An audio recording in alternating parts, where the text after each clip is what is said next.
हम बच्चों में सीखने के रुझान को कैसे पैदा कर सकते हैं? हम बच्चों में सीखने के रुझान को कैसे पैदा कर सकते हैं?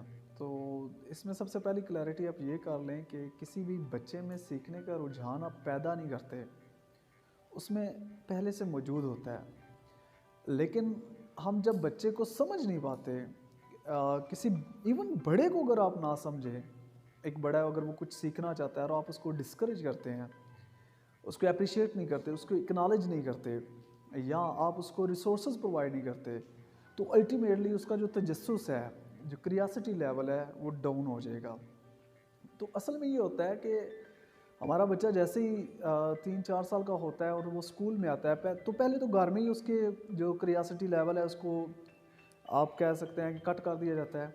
यानी पेरेंट्स उसको अंडरस्टैंड नहीं करते, वो कुछ भी नया करने लगता है, हम उसको डांट देते हैं कि ये अब ये चीज़ें गंदी गंदी कर देगा, या ये अभी मैंने सफाई की है तो हर चीज़ को वो ये बखेर देगा वगैरह वगैरह, तो डांट डपट करते हैं। तो वो बच्चा तो असल में उसका एक क्रियासिटी लेवल होता है, जिसकी वो मीटिंग चाहता होता है, मीटिंग इन द सेंस कि जिसकी वो तकमील चाहता होता है। तो पहले तो वहाँ से वो डांट डपट उसके साथ होती है। उसके बाद ये होता है कि बच्चा जब स्कूल में आता है तो स्कूल में भी हम सिर्फ़ और सिर्फ टारगेट ओरिएंटेड होते हैं कि जो फ़र्ज़ करें कि बच्चा है, छोटा बच्चा है, तो उसको लिखना आए और उसको ABC आए, उसकी जो नफ्सियाती सेहत है उसकी अगर धज्जियाँ उड़ती हैं या वो ख़राब होती है तो हमें इसकी फ़िक्र नहीं होती। तो ये वो अवामिल हैं कि जिनकी बेस पे बच्चे का जो क्रियासिटी लेवल है वो नीचे चला जाता है, क्योंकि उसने सिर्फ फॉलो ही तो करना है।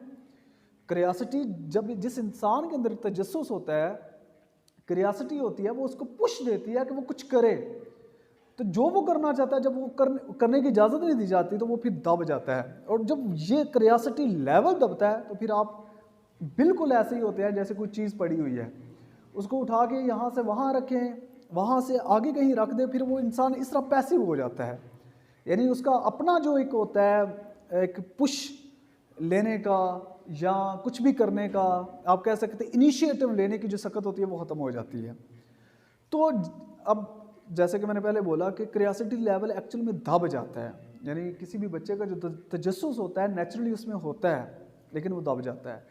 तो अब इसको आपने अनलीश करना होता है, आपने पैदा नहीं करना, वो ऑलरेडी प्रेजेंट है, आपने बस अनलीश करना है। और अनलीश क्या करना है कि जो उस पर जंग लग चुका है उसको ख़त्म करना है।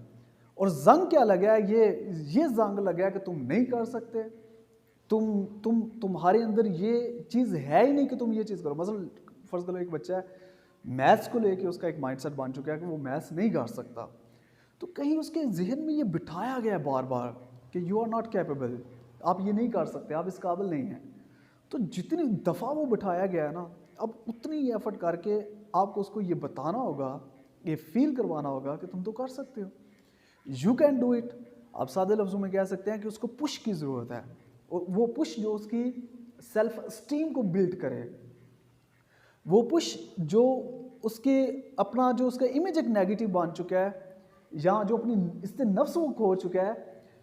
एक पॉइंट याद रखिएगा, आपका एतमाद डायरेक्टली आपकी इससे नफ्स के साथ लिंक्ड है। अगर आप खुद को इज्जत नहीं देते, आपके अंदर एतमाद नहीं आएगा।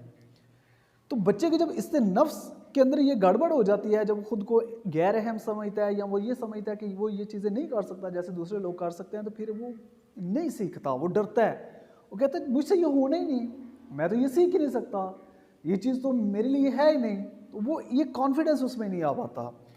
तो इसका यही तरीका है कि आप एक ऐसा इन्वायरमेंट क्रिएट करें कि जिससे उसको पुश मिले, आप खुद भी उसको पुश दें, मोटिवेट करें, उसको सराहें।